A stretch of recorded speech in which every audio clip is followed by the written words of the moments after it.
As they say, divided we fall. Yeah. Freedom of speech is not left or right. Freedom of speech is all our rights. Amen. Thanks, mate. There we go. Wonder if we have any... Steve-O. Hey, bro. Yeah, good. How you doing? Oh, I'm doing good, mate. So, you just got here or what? No, we've been here since, 9? Oh, okay, sweet. Early show. Yeah, nice. I just parked there and I seen yous. Toot, toot. That's the way, mate. Got to show some support. So, where are we going now? I think I missed all that. So the plan is we're heading down Queen Street just to show our support to the wider community, stir up some chaos in the middle of the city, show people that, we're not going to stand up. Sorry, that we won't take,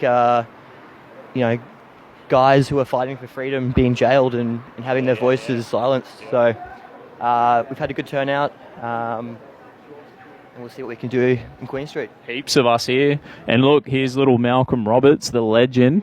The guy, he goes everywhere, man, in Queensland. Everywhere, every rally, every event, fucking Malcolm Roberts is there. What a stud, eh? Mate, absolutely. I'm glad I share the last name. Yeah, you share the last name with him. That's awesome, bro. Hook us up with that flag, Tony. We found some dude must have dropped his flag in the chaos. So Dusty's picked it up, saving the flag. Don't let it touch the ground. So you can see we've got a fair crack of people here. Hey, mate, how's your day? Great, mate, thanks. Loving it. Are you an Englishman yourself? Yes. I love it. Yeah. And you've got to stand up for Tommy. Got to make it, make it strong and solid. Because otherwise we won't convince anyone to do anything. Because Tommy's a hero, mate. Like, I get around with my camera. It's like Tommy's the inspiration. He's like been doing it for years, eh? Great inspiration to us all. He really is he's a man. One man has stood up, and one man can change the world. Yeah. One man can change the world, and when people stand with him, then it's so much stronger. Yeah. It's so much stronger, and he's been put in jail, a secret trial. Yeah. No justice, not under law, using some sort of terrorist laws meant for terrorism. Yeah. In imminent danger of attack, and those laws are used against the people they were designed, supposedly to protect. Yeah, because I didn't know much about why they busted him, or why someone said he may have breached conditions of his bail or something like that. So like maybe he was kind of shouldn't have been there and put himself in a risky situation. Yeah. I know that, but hey, we've got to stand up with our mates. He wasn't in the court. He was outside the court, and he was just doing what we're doing, making a free speech. Yeah, free speech. He was just saying what he believed. He was bringing to light the gang rape of millions of Britons, or thousands of Britons anyway, and that gang rape of people is so terrible, and our authorities, our police and the social services never acted upon it. They just let it go on for 30, 40 years even. And unbelievable. The police bloody knew about it. Yes, they did. And no one is ever brought to account in those situations. It's just left for people to carry on in their jobs as normal. It's ignored. And so Tommy, what he's done is he's stood up for young women. He's stood up for people that have been terrorised by a police state.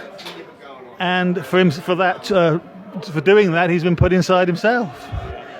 And I love, it's sort of Tommy Robinson, he's like a working class dude. And it's like, it's always the working class people who all this crap's happening in our community. And it's like the politicians and the the upper class people, they're not the ones dealing with it. It's not our kids, is it, No, well, in Britain there's a class divide, perhaps a bit more unlike Australia. But it's the working people that have to put up with it, that have to live in the ghettos in the UK and the no-go zones, where even the police don't go in to do much. Crime is, they say in Britain, the only thing that's not policed is crime. Yeah. That's hard out, eh? Everything else is policed but crime. And you ring the cops and they're going to do nothing. I mean, when the gang rape was in process, the police showed up and arrested the father that had gone to complain about his daughter being gang raped. It's fucking disgusting, hey? And like, you know, I mean, it pisses me off. I think the Muslim community, because it seems they're predominantly Muslim, these guys, you know, they should be out there saying, like, this is disgusting. Like, what the hell's going on? Is it a cultural issue? Is it, for me, is it because Muhammad married a bloody 6-year-old? Is it a deep part of our culture? Because, you know, I've read the Quran 3 times. I've studied through the book 3 times. When I read it, I was horrified. You know what I mean? And I read it with intention to reach out to Muslims, better connect with them, you know, not to grow in anger towards them, but to understand them. But man, it's really hard to say anything nice when you read the bloody Quran. Like, it's difficult. Yeah. Well, I mean, I don't hate Muslims. A lot of people don't hate Muslims. What it is we just have a problem with some of the tenets of Islam, which clearly, you know, incite violence to non-believers. I mean, if you look at the hundreds of terrorist attacks around Europe this last couple of years, they're all carried out by Islamics, aren't they? People who are attempting to force us into terror, and it's working. That's the good news for them. It's working thus far, because it's paralysed our courts, our police. Our police now do colour-based policing.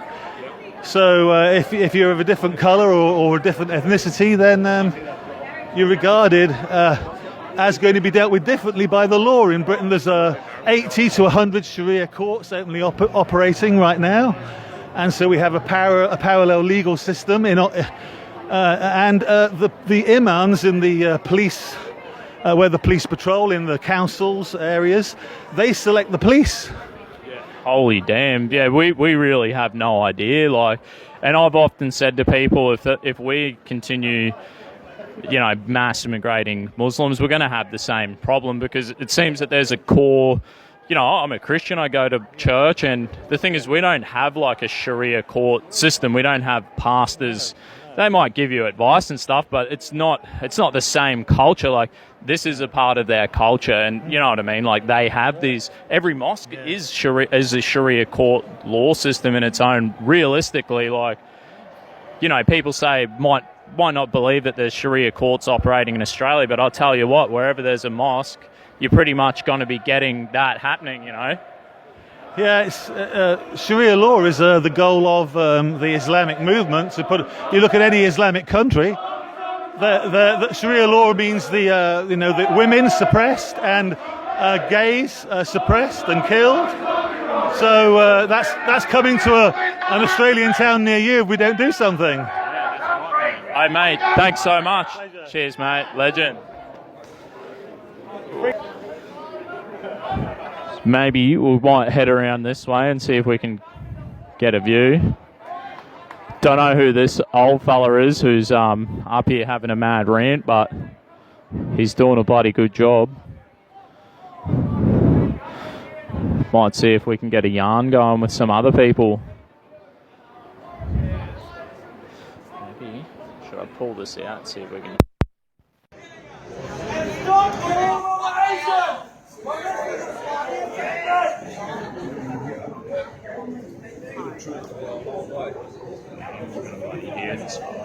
Sandy Turner.